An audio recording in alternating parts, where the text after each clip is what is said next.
guys, Salah here, Bill here, Val's here, Breen, Lauren, Hodge, no, Tom, Arena excused, Dylan, Rosita, Chanel is excused, Blaine Smith, Josh here, Django's here, Ryan's here. What was your name? Blaine, okay, let me. Come on, mouse.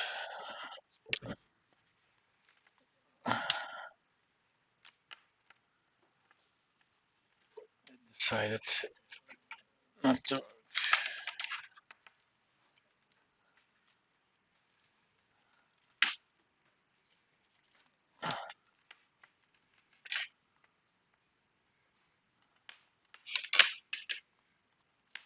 Since I didn't turn on my computer the last 11 days, things were tangled up.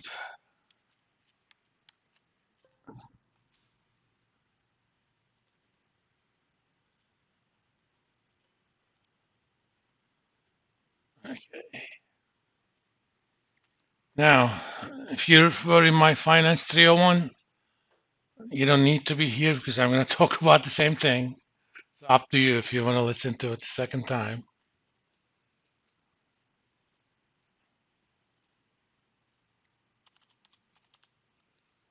And I'll probably change a few things from the lecture, but it'll be about the same. All right. What major thing happened since we last met? The bank collapse.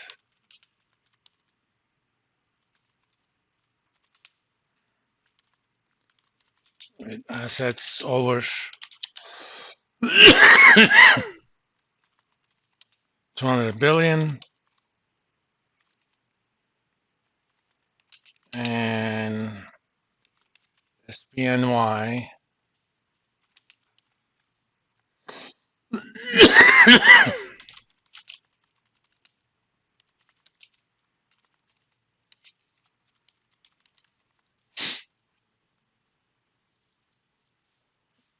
and Fed backstopped all the deposits, including uninsured ones. Normally, I was going to talk about different stuff, but it's kind of a teachable moment. Let's talk about it while it's still hot. We don't know enough detail to do a kind of general autopsy, if you will, but we could do some sort of preliminary autopsy and kind of talk about cause of death. Who fired the bullet? Turns out, it was multiple bullets, but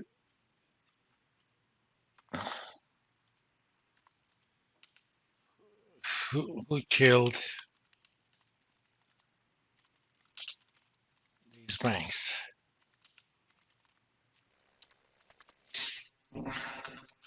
Suspect number one, Trump, or 2018 change to Dodd-Frank, which was in 2010.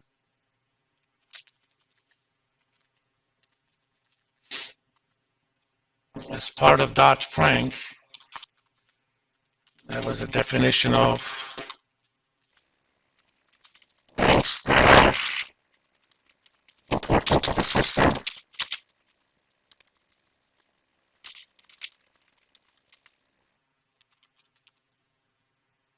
Which meant if they collapsed, there was material risk of systemic contagion. Think about it. It is in the unlikely event that a bank like JP Morgan went down. That's going to create a big systemic contagion because all sorts of institutions have assets that are with JP Morgan, deposits, loans, and that sort of stuff. A lot of institutions depend on the loans they have from them. And it would be big. For example, let's look at the asset size of JP Morgan.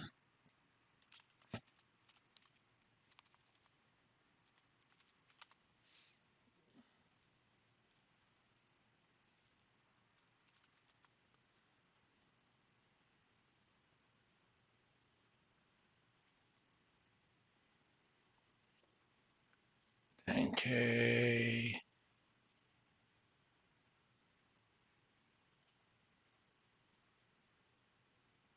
That's not what I wanted.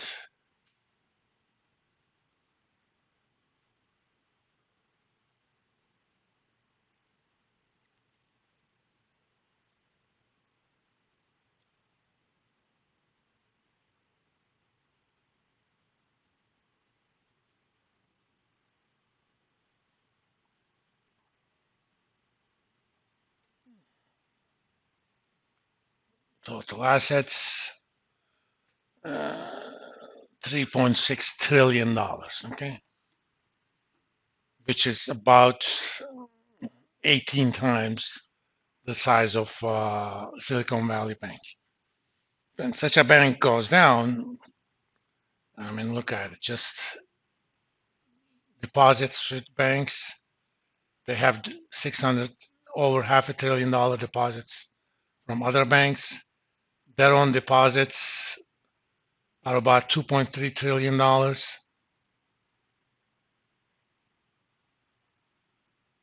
Even long-term debt, 300 billion.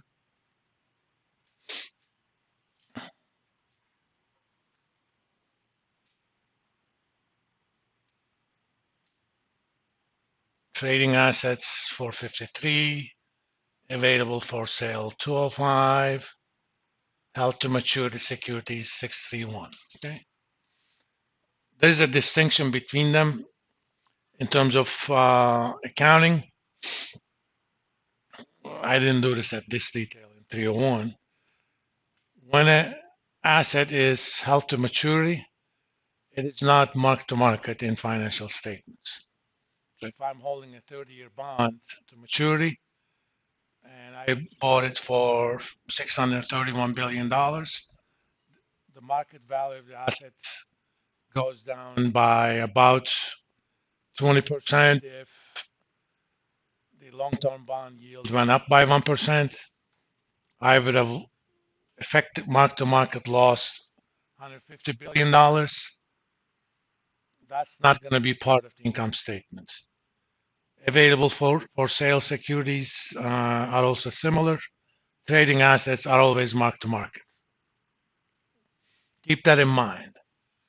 Now I'm going to look at the same stuff. Let me, for the last 10K of SVB.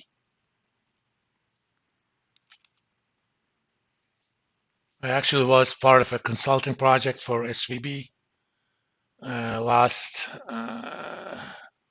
fall semester. Of course, I couldn't disclose the name.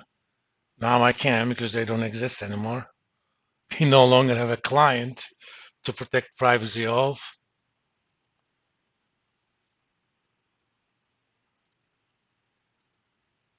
Last 10K.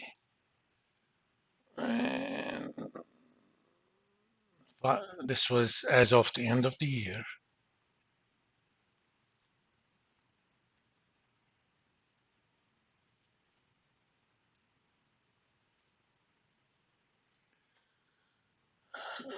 Let's look at it.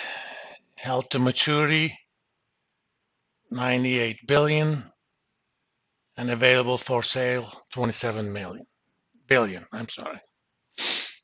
Now, what was important about Dodd-Frank, if a bank is deemed important for the system, it is regulated a lot more closely. Their regulators, which could be Fed for bank holding companies, OCC, Office of Controller of Currency for national banks, and FDIC for the rest. The regulator has people in residence and has instant access to all the books. So even though for reporting purposes, you don't mark to market losses on available or hold to maturity or available for sale securities, these regulators are going to mark those to market. So if you have $100 billion in treasury bonds and you have them, you lose 20% of them, that's $20 billion. That's going to be reflected in the calculations of the regulators, and they're going to see that as a risk. Because banks typically hold things like treasury bonds for liquidity purposes. Why? Selling $100 billion worth of T-bonds doesn't take that much. You can sell it pretty much within 2 hours without affecting the price too much. It's a very deep market. The issue is what sort of interest rate exposure you have. Any change in the market value of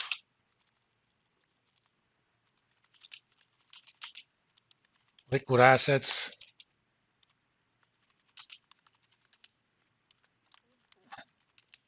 which are essentially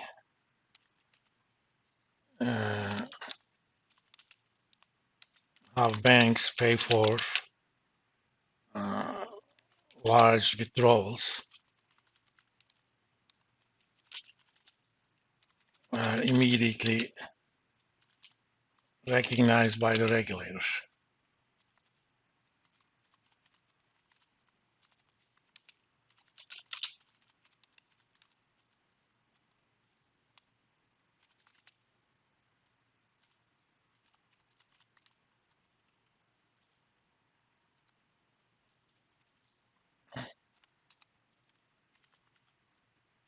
Back when Dodd-Frank first passed, this limit was 100 billion. Now it is 250 billion.